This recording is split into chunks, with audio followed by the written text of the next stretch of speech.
In a world of mental possession, transtemporal duplication, or simple human error, questions must be asked, and even a king must answer. I'm Eddie Webb, And I'm Chris Spivey. and today we talk about the Ultimates Issue 2 Lifebringer here on Genre.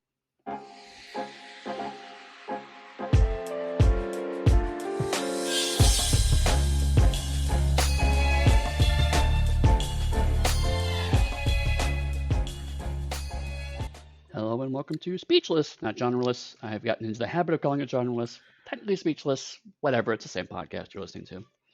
And It's we are on the genreless chain, so it is right, therefore technically genreless. right, yeah. I don't know, maybe we'll get rid of that distinction. I don't know. Um, but Or better yet, we make nothing but distinctions for each individual oh subsection god, that we have. and There'll be like genreless, under genreless, there's speechless, whatless.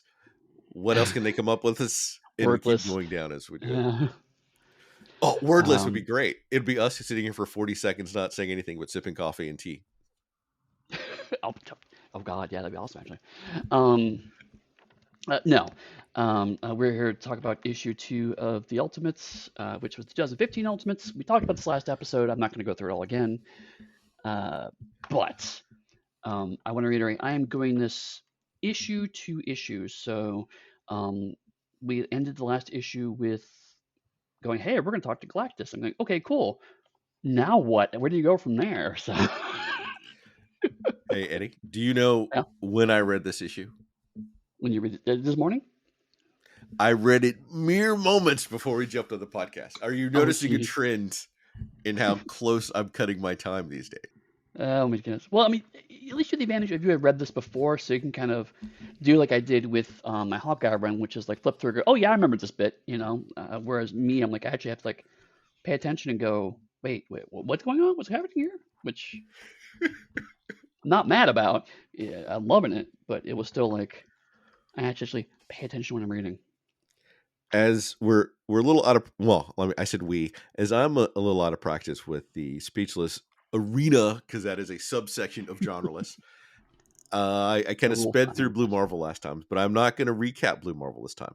I'm going to talk about guess who, Eddie? Captain Marvel. I'm curious how you know these things, but then I look down because I use their name as my Right. name on our thing every single time. I've It's not subtle. I can understand context clues. I've taken the magic away from our I listeners. know. So we want to touch briefly on Carol Danvers, the third Captain Marvel, I believe, Hmm. if I'm not mistaken. There should have been Marvel. There was Yes. Monica Rambeau, and then Carol. Right, Now, because she was Miss Marvel when Monica was Captain Marvel. let me rephrase. I think Carol is the fifth Captain Marvel. Should Wait, have been what? Marvel. Wait for it. Should have been Marvel. Monica Rambeau, the son of Marvel, came up to Oh Monica God. Rambeau and said, "Give me back my dad's name." And she gave him her dad's name. Maybe she's a fourth Captain Marvel. I think there could be one more, but as always, this is off the cuff. So she's the fourth or fifth person to take up that moniker. She's the best one. I don't. Hmm. Uh, that's what I'll say about that. Anyway, the long story short for Carol, the history I'm going to tell you, because I think Marvel revamped it maybe 5 years ago to some Mhm. extent, is that she was in Air Force. She was in the Air Force. She was more of a sort of a spy slash soldier, worked with an alien in disguise, Marvel. There was an explosion. She became half Kree, got some cool Kree powers, like the general stuff of flight, some super strength, some energy blast, slightly above street level. She did some superheroics as Miss Marvel. She was a female icon for like the 60s and feminism and was Mhm. kicking it. She hung out with the X-Men. Rogue stole all of her powers permanently. Yeah. So the fact that Rogue is super strong, nigh invulnerable when standing, uh, can do all that cool stuff is because she stole it from Carol Danvers. And Carol then had lost her memories, all of her powers. Professor X gave her back her memories, but there was no emotions with her memories when he gave them back to him because he's a Right. telepath. I can give you the information, but I can't put back your attachments to them. Um, Carol got some powers. She became a drunk. She became binary, who was like the power of a star. and traveled around in space, came back to Earth, was Miss Marvel for a while again. There was more alcoholism. She's best friends with Jessica Jones, Oh yeah. buddy. She eventually rejoins the Avengers. She takes up the moniker of Captain Marvel, mostly through Captain America telling her that she's a great person, and her saying, "You know what? I am fucking awesome." And that's when we have an entire character shift for Carol to get the cool version of Carol that we have right now in the comics. I liked Brie Larson as Captain Marvel in her first Captain Marvel movie. Yeah, I thought it was a great I agree. interpretation of it. And you have that strong of a character. That's when you get like the Carol Corps. She does all this stuff with the Air Force. She starts like leading Sword, I think, and does amazing stuff before Marvel goes and assassinates her character with Civil War II to make Iron Man cool. Um, Right. there you go. Quick version of it. Yeah. Um, yeah. So this is pre character assassination Carol, which is great. I understand they've, like you said, retconned some of that stuff away now. But uh, I think one of the we're retcons now is like her mom is actually half Cree and was an agent who became a sleeper agent. So Carol's always been half Cree. right. And the explosion that originally we thought made her half Kree only awakened her Kree powers. Right. So stuff like that. But we're at an interesting point continuity wise because Marvel the company is clearly trying to build Captain Marvel up because they brought her in as just let's see how this character does. She did really great in her solo series, and so Marvel clearly wants to promote her to do more, but she's not quite the flagship of the franchise that they're trying to move her to like these days, right? Like these days, she's kind of like they're trying to make her into their version of Superman, really. And now in the MCU, though, they're pulling for the Marvel Cinematic Universe. They're like pulling hard away from Captain Marvel and most of the Marvels Right, right. Which is a whole nother because issue, little man babies can't take women being kick ass and awesome. right? So we're in an interesting point where I suspect the Ultimates. I don't know for certain, but I get the vibe the Ultimates why it came about because it's the um, Al Ewing was like, I want to use these characters no one else is doing a ton with and do something amazing with them. And everything I've seen so far proceeds to do exactly that. But Marvel cares enough about these characters that there's some guardrails on this. So they can't just, it's not just rampant experiments with people that characters care about, like early Cockrum X-Men or anything. This is still a flagship book, but it's not an A book. But yet it's swinging really hard, and Carol's part of that. It's the there's some confidence behind the book because of the characters that are involved with it, but it's still, like you said, there's no Iron Man, there's no Captain America. It's not the A-list people at this in 2015 terms. And again, I A-list think by Marvel most of standards, these not my personal characters. standards. Huh? Thank you. No, you clarified. I was going to clarify. You clarified. No, Thank no, you. no, no, no, no, no, no. This is by Marvel marketing standards, not by my personal standards. I have always enjoyed. Again, I'm a big. I talked about last episode. I'm a big fan of the New Mutants, primarily because New Mutants were the underdogs for so long. Everyone's like, oh, it's just the other X book, and I love them for that because they could do more with them. I'm a big fan of the Defenders, the original Defenders, which was like, what would happen if we put the Hulk, Silver Surfer, Namor, and Doctor Strange in a book together? What bad things could possibly happen with that? And it's an amazing book. I love books where artists or writers and artists are like, I want to take these characters that people are not doing cool shit with and do cool shit with them to prove how amazing of a character they are. And this book Yeah. so far is doing exactly that. I may have added Marvel multiple times to let me write a comic with like characters they're not using that I really, really wanted to see. Like I added them about letting me use Prodigy and Josiah X in like a Wow. Awesome. DC based political thing that I had in mind. Of course, an answer, and Of course. I still do it because I want to. It's fun, and I asked him to let me do like a historical Blade thing set, like 1910, 1920. Oh, that would be so cool. This is, well, I think, before the constant movie. We're not here to talk about my failed attempts at getting more. Right. Similarly, like I was thinking the other day, listeners won't know this, but I have been making my way through the Chester Himes Harlem Detectives novels. which are fantastic and amazing and nothing to do with what we're talking about. But it did get me thinking. I would love to see a Marvel noir, quote unquote, version of like that setting, but with Iron Man or not Iron Man, Power Man in it. They technically did make Luke Cage noir, but Oh, it they is did. not when they were doing all their noir series. It's Mm, one of the ones where you can also see him like in a 1920 suit. One I think he's on fire.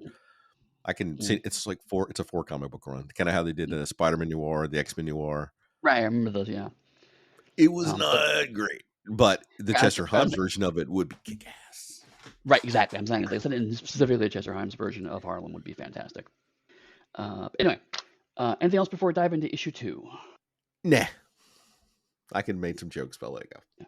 Sadly, we don't have a Scotty Young variant cover to start with off, but we do have a nice cover of Galactus as kind of the Renaissance man, which is an interesting thing because it's also in the backgrounds there are little sketches of the 5 ultimate characters and they're as they're circling around Galactus, so it's an interesting setup for where this issue is going to go. We are back in the Triskelion, which is the headquarters of the Ultimates, and we see T'Challa strapped into a very uncomfortable looking machine where he's talking about translocation. And the Dora Milaje, which are his personal guard, are concerned for him, explaining that transporting over a short distance, there are risks, both mental and physical. And to translocate into deep space over so many light years is an unnecessary risk. And one of the other guards is like, no, don't question the king. And he's like, no, actually, to my quote earlier, with all the weirdness of the Marvel universe going on, yeah, maybe asking questions is not a bad idea because we live in a deeply weird universe. And I just kind of love the very dry self-awareness of mental possession, transtemporal duplication, or simple human error. And it's just like there's a dry wit there that I love at this specific era of T'Challa. That's fantastic. But he's like, the fate of worlds and of course the fate of Wakanda depend on this, so I have to do this. Which again, I love about Black Panther is like he always phrases it like we're saving the world, we're saving the universe. That's great, but there's always the undercurrent of because that's where Wakanda is, and Yeah, if Wakanda wasn't on this planet, I wouldn't care as much, which I love. Eddie, if you were not the ruler of your own nation and all of their lives and prosperity depended on you, would that not be one of your core motivation for everything that you do? Right, right, and it just reminds me how like T'Challa and Doctor Doom are more similar than they like to admit at times, which is Oh yeah, wonderful. But then the I page do flips, and note oh, go how ahead. you did not say Imperius Rex is similar to either of them because he's not. He's a selfish asshole. Please go ahead. No, he's lost his throne too many times, and he just doesn't know what he's doing. But we have this beautiful two-page spread, and on the left side we have a half split image of T'Challa in his uniform with all this circuitry kind of clamped onto him, and he talks about tearing and falling, and he gets confronted by a vision of his father, who yells at him saying he's no people, he's not Black Panther, and he's not his son. And the right half of the page, no longer my son, no longer my son gets bigger and bigger, and we see a kind of zombified version of Black Panther. Right half, which apparently is his father, as how I'm interpreting that. But Yes. there's also it's the head and a bit of the shoulder, and the shoulder on the right side is actually being almost ripped apart, which parallels the ripping sensations of him being torn and shunt across space. So it's a nice little beat that again we didn't talk about. Shaw didn't really get his character moment in the first issue. Now he's kind of getting some of that here. Can we take a moment to? I want to say it was Christopher Priest Yes. that made the distinction that made like some great T'Challa runs, but I think he made the distinction that T'Challa is a king with like untold resources. Why is he running around in a cloth costume? Hmm. And they made the transition to like the armor and stuff that he sees now. I want to say it was Christopher Priest. If not, I'm still going to give him credit because Christopher Priest is awesome to give him credit. I'm And almost positive because I read his run a couple of years ago and I remember that. and that distinction took forever to happen, but it's so true. Like he should have the full armor and everything else. It enhances his own abilities, how they do, because he is Black Panther. and Wakanda has more technology, more resources, and everything than Iron Man and anyone else. So the sheer level of tech they have should always be incorporated there. Right, Minor rant because over. I'm honestly at some point doing a Black Panther run here might be a good idea, but I know that like Priest also is very much responsible for this kind of dry T'Challa wit that we know now. Because before that, particularly under Jack Kirby's pen, he was extremely bombastic. It was like, "Friends, you will come over here and we'll celebrate." It was almost kind of Hercules vibe of, "This is amazing." And then under Christopher Priest's pen, like, "No, this guy's a king." But he is still funny, but it's a very specific kind of wit. And to be fair, Christopher Priest's run of Black Panther is also actually funny, but T'Challa's not the butt of the joke, nor is he the instigator of the joke. He's kind of the dry center of all the bizarreness that happens around him, which makes his character even better. But Mm-hmm. anyway, rant over. Yes, Christopher Priest's run is great. Do we But want to talk about Cold Tiger? oh god, All right, Cold we're not Tiger gonna do was that till we talk about brother, not Black brother. Panther. I'll stop. That was a Um, joke. I'll stop. so so T'Challa tries to reorient this mental passage onto the destination, and focus. The journey is not on me, but on him, which we don't know yet is Galactus, but we actually then get is a 2-page summary of Galactus's origin, which is basically, and this is, I love this 60s era sci-fi gobbledygook. Oh, Fellow sciencers of the sixth infinity, the time has come. We are the last beings of our universe. And it's just nonsense, but it's great because basically it's for those who don't know, this is Forta! Barta. You have 2 A's. But this is Galactus's origin story: is that he was at the end of the last universe, and they tried to find a way to live to the next one to break through Nutra space and the ultra flow. This is some Grant Morrison bullshit, and I love it. Science Master Galen. Um, like right here, just this bit. Silence Master Galen, mega cosmic ray storm off the starboard bow, too strong for our shields. It's just bonkers. But basically, the ship they're trying to pilot fails. He is drawn through to our universe, the next universe, and he only thing he knows is he must survive. That's his last instinct before he is changed into something else. And again, it's a nice, beautiful 2-page spread, and it's funny because like the art is done in the same style, but the coloring is a little flatter and a little more Yeah. jarring to kind of. It's not quite 60s coloring, but it gives you the feel of it a bit more. It looks And a little different. It looks like a slightly different comic, which is a good call. it's so cool. And to have it happen a couple pages into and not to start the comic with it. Like that was a Right. solid choice.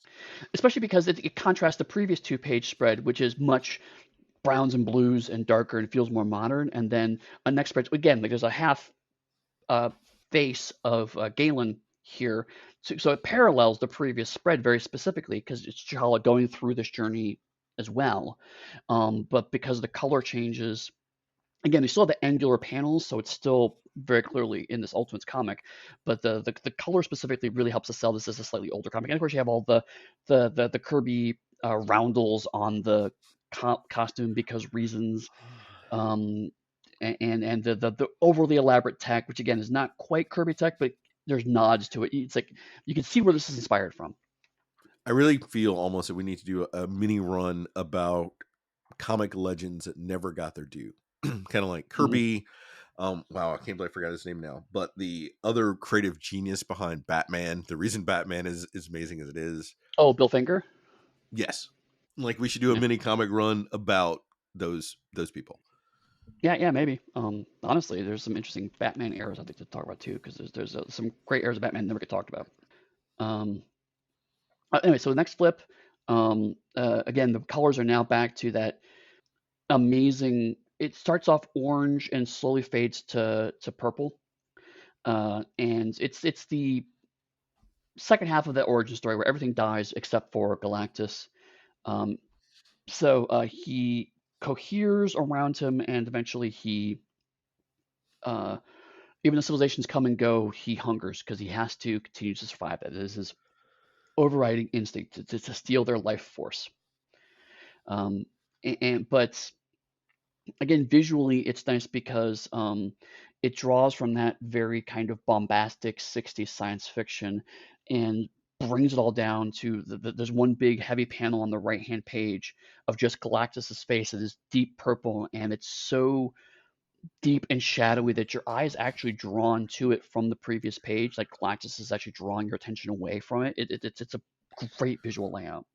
And of Sheer course, amount of Galactus skill and speaking in artistry. all caps and logos. This is what comics were meant to do. Hmm. Absolutely.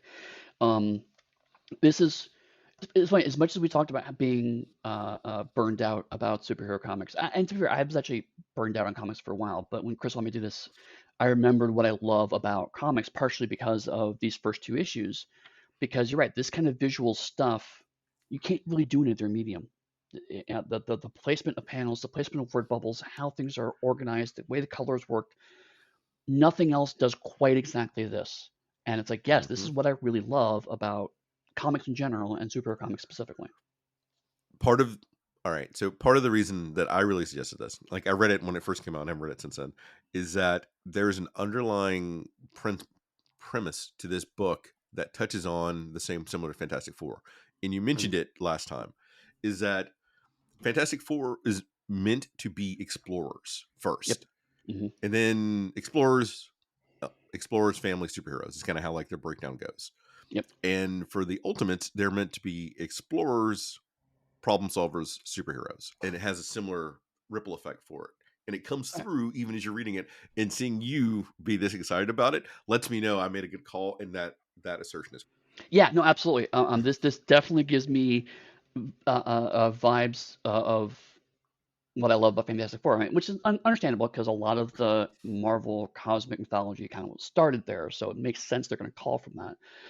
But you're right, the team dynamic uh, uh, it's less Avengers as in we're professionals doing a job, which I don't mm-hmm. mind, just not what I always look for. And this is more we're specialists. We are cosmic surgeons who know exactly the right thing to make here. And so there's that kind of almost Star Trek vibe of competent professionals simply getting together and doing a job, even if it's scary and terrifying, that I actually kind of dig too. So we switch to uh, kind of an interesting half and half page. The first half is kind of the wrap up of Galactus's origin story, um, and basically T'Challa being pulled into this. There's basically the top half is it's not a panel; it's actually torn around the edges, and there's kind of wispy effects that coalesce to T'Challa on a floating platform. Like T'Challa has literally fallen out of this story into the location he's going to.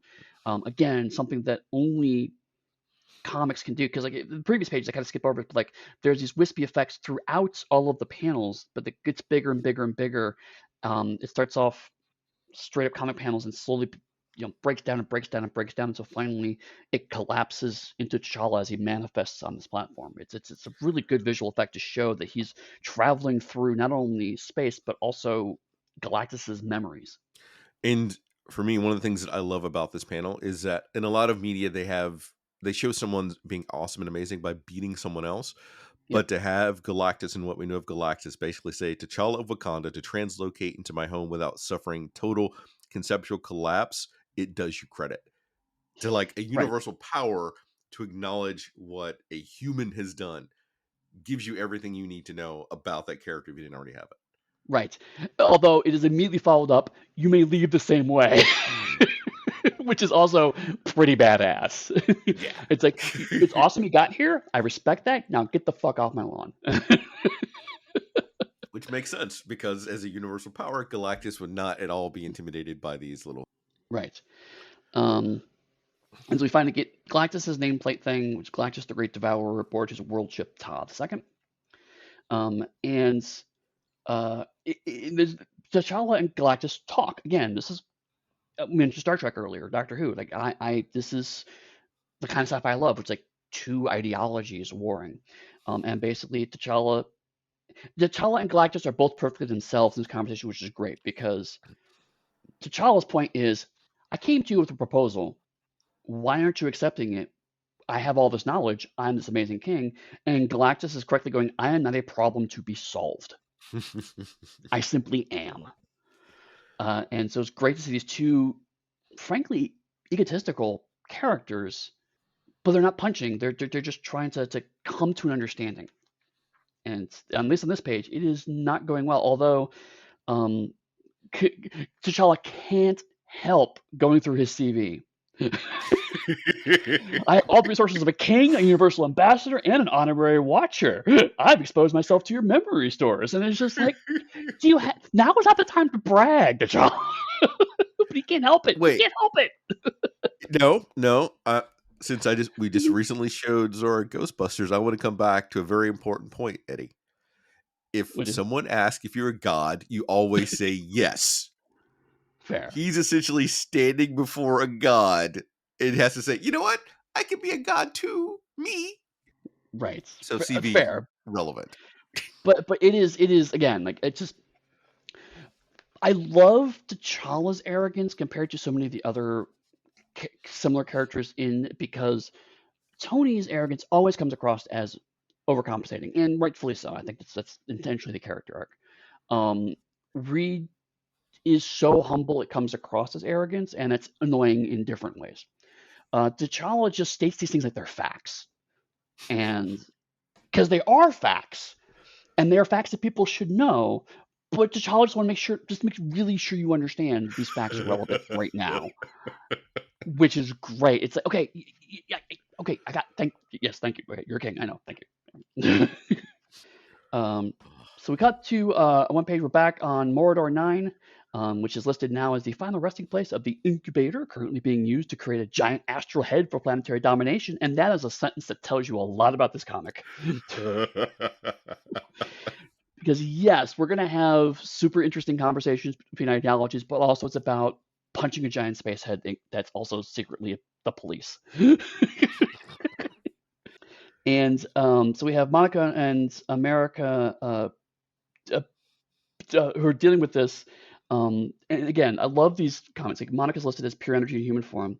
America Chavez listed as simply omni badass.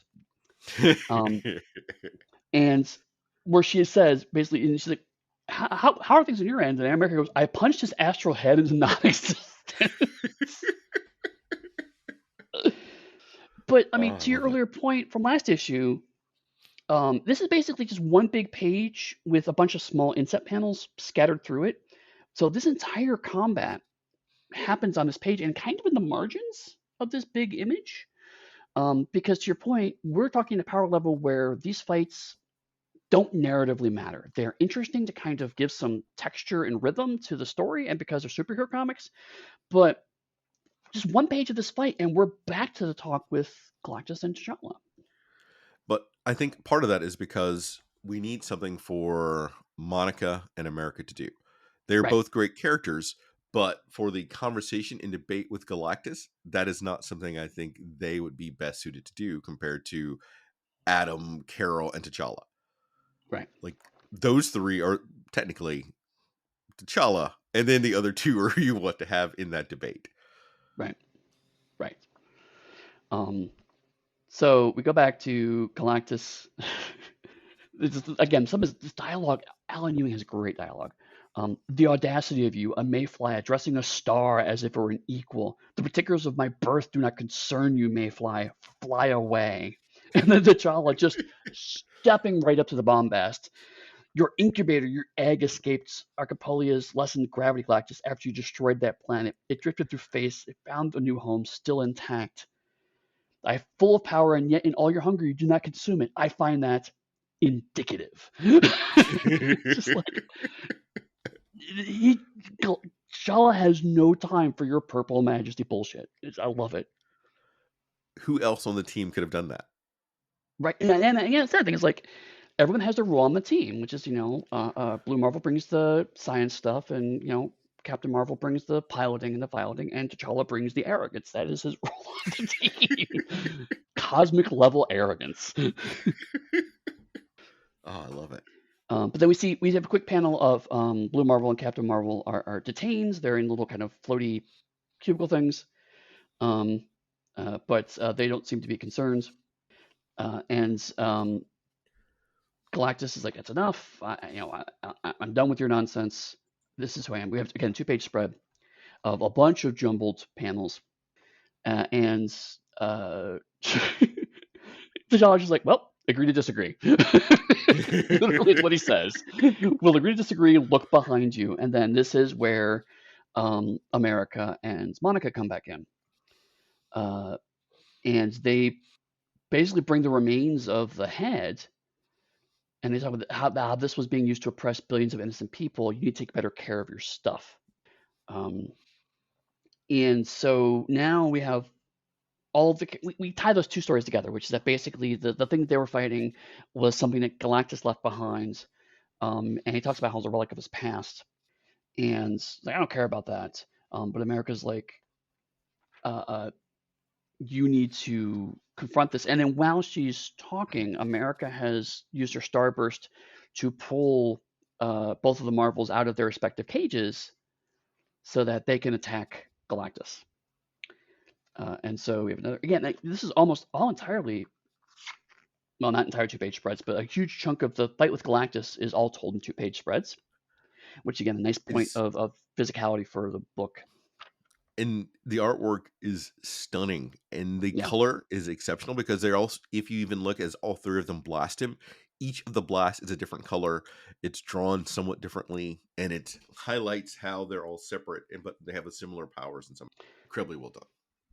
Right. Yeah. Because so Galactus's it's like there's some similar color themes, like, Galactus, America, and Blue Marvel all have blue energy, but they don't look at all alike. To your point, yeah, like, Galactus is much more kind of crackly and frenetic. America, again, everything's in kind of star shaped, also a lot of shattering effects. And Blue Marvels uses a lot of rounded Hmm. visuals. So even though they're the same colors, they all look very distinctive.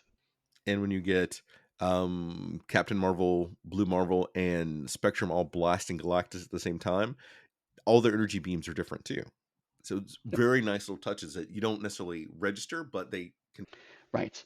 And the three of them actually managed to knock him into a chamber, um, to kind of lock him in, although Carol points out they only have a few seconds. And so Black Panther brings his Kameo online, which explained to us is a next-gen operating system for the Wakanda Design Group's wearable supercomputer. Which is, if you've watched the movies, that's, you're not familiar with that, but basically it's even bigger now in the Marvel universe. And so he literally hacks into Galactus' mainframe of the ship. I love it. Um, it's so again, I love the explanation because it's both makes sense and it's complete nonsense. It is Jal explains, I can speak to it. It's advanced enough to learn my systems instantaneously and it's already doing what it wants to do, which what it was created for at the dawn of time. Um, so basically, T'Challa tricks the computer doing what he wants to because it's too smart and too adaptive. And like, that sounds really cool. And you think about it, it's like, that's how that works at all. But whatever, it's T'Challa, and that's amazing. So basically, they're effectively trying to overclock Galactus's birth. Is really what's happening here. They are they need to try to basically they're trying to basically birth him again, reconstruct what happened in his initial birth, and reconstruct that thing. And so Adam has some ISO 8 sample with him, and so throws it to Monica because Monica is the only person who can actually manipulate energy. And so she absorbs all of the energy that ISO 8 has, transmits on a particular frequency to power the energy thing while Black Panther's managing the computer system. And it sounds boring, but like there's some great lines like, um, Kamoyo sings in my ears a song so loud it hurts, a song too long in coming. There's lots of little touches like that that really help to sell the almost mystical nature of the kinds of cosmic things they're dealing with. And it's reinforced by the earlier comment from Carol that they only have seconds to do all this in. So you have to Mhm. understand how quickly they're acting now. And it's not like they could practice before it happens, but it's in the moment. Right, right. And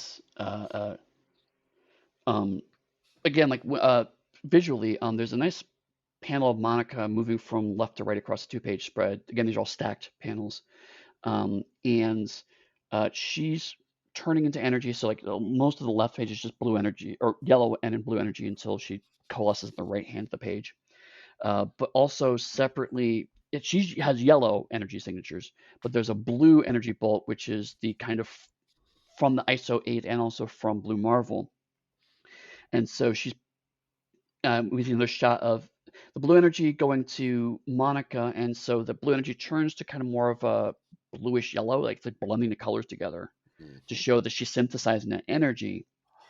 And then there's some explosion effects, but again, the panels become very jagged and stack on top of each other to add some kineticism to it. So again, it's a perfect example of using, not only is it using color theory, but also, again, how Monica turns to energy. There's a very strong left to right visual mode, like before that moment where she's turning into energy. The left half of her panel, she's physical, but then when it goes to her hair, from her hair back, it's turning into energy. So because you're reading left to right, as you know, Western comics are read, you're literally watching her change into energy, even though the panel is static. Love it. It's just an incredible use of the space.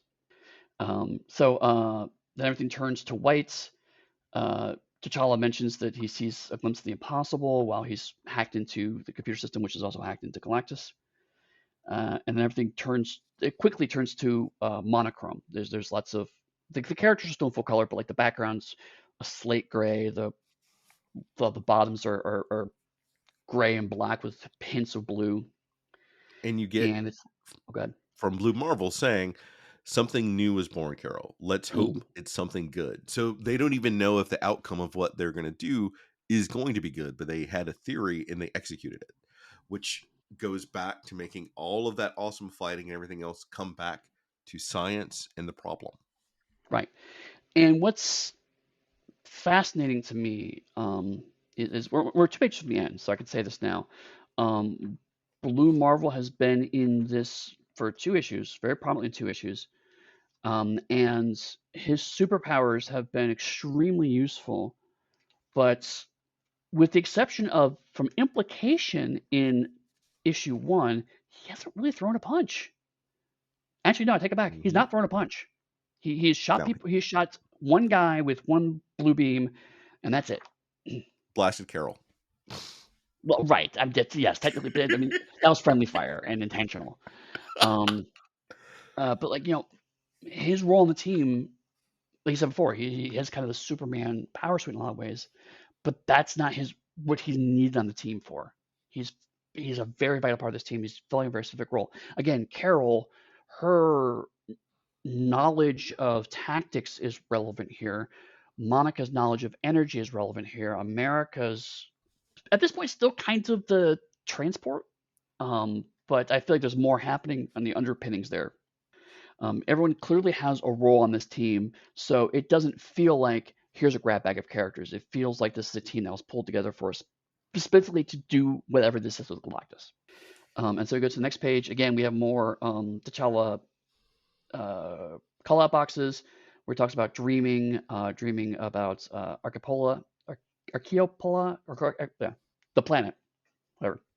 Um, how much shadow passing over. This is the planet that was originally being dominated by the giant floating heads, and so how change is coming to that planet.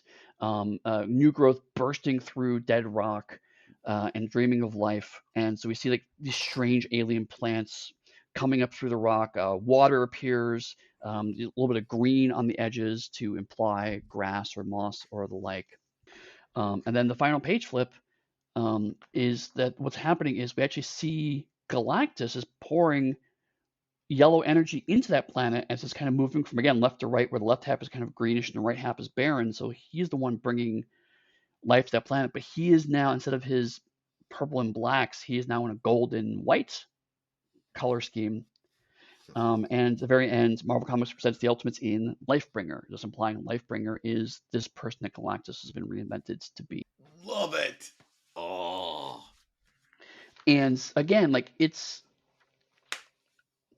I am amazed at how this team both makes sure you're never lost in the story, but also does not beat you over the head with this, right? Like, because again, this last page, to really understand what's going on, you have to understand that the title of the comic ties into the visual you're looking at here, which is a very common trope. Um, but also, you have to understand that the color schemes of superhero costumes map on some level to morality. And so, if a person is now wearing a gold and white outfit, their morality has shifted. That is a very specific understanding of tropes that you have to know to get what this page is telling you. It's just extremely well done. So we mentioned it way back when in our superhero run, but what were the original colors that represented evil? Purple, green, and was this purple and green? Black, obviously. Well, I have a problem with that one. I remember.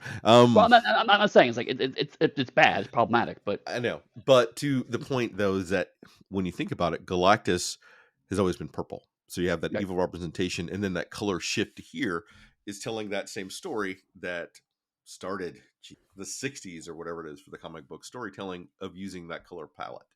right. Like that But is unbelievable in comic history.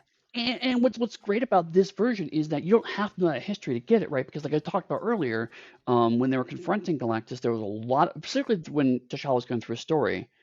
The fact that his conversion to Galactus came with the infusion of purple into the narrative, and eventually coalescing around Galactus's face to really purple is what we're identifying with him. And then as they talk with Galactus, they kept using purple specifically and exclusively when they're talking about Galactus on the page.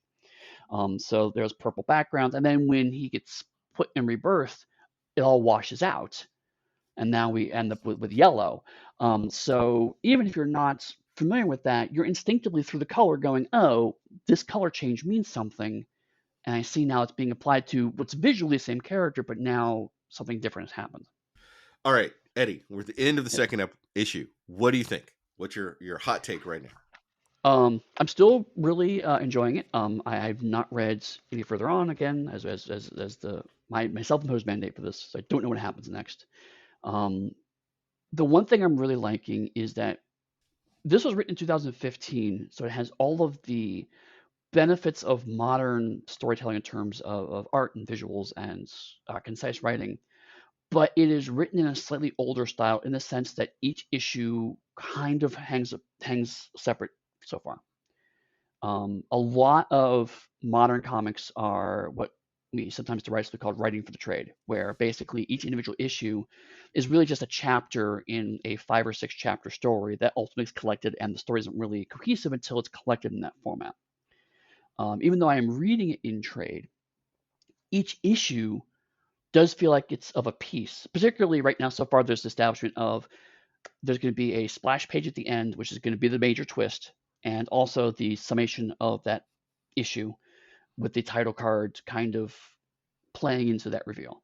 So again, issue one was Galactus is the problem, but we're going to solve the problem not by killing him, but we're going to actually fix him. And then this one is Galactus turning out to have been actually converted into some other form now that gives life as opposed to taking it. Um, and so you could look at it as issue one is establishing the team. Issue two is establishing who Galactus is and what the problem is and them solving it. They stand alone. It still needs to be reading the series, I think, but they stand alone more than most modern comics do, and I personally appreciate that because a lot of comics don't do that. My last big question for you then, based on these two issues, who is your favorite character of the team right now and why? Um, that's an interesting question because uh, I've always got a soft spot for T'Challa, and he was definitely kind of the big piece of this specific issue. So that's kind of in my head right now. And also, I do have a kind of a fondness for Monica. Frankly, I have fondness for a lot of these characters, so it's really hard to say. Um, at the moment, it is probably T'Challa, although Blue Marvel's probably number two. Which considering I've gone from not knowing much about this guy to him being number two is actually really impressive in 2 issues. I know it is so well paced. So I want issue 3, but I'll wait. I won't read it until we get ready to do this again. Probably 30 minutes before we start to keep my train going. Right, If people exactly. are looking to get your sweet, sweet swag, where can they buy it and what should they get? You can find me most anywhere as Pugsteady, Pstady. That is my website. That's my Patreon. That's where I am on most social media. If you want to buy work that directly supports me, check out realmsofpugmire.com. Or if you just want to hang out, you can come to Darker Hue Discord and talk to us about the Ultimates because I really want to talk about the Ultimates now. How about you? So that does mean you can give no spoilers about the Ultimates until after the first That's one true. airs. That's true. I will soon have your pain. If you're looking to get my stuff, you can go to my website. I would say go and back Harleman Bounding, my patron, because I'm gonna start putting more and more material out there. I put out some of the cool X-Men '97 pre-gens and stuff on the Patreon.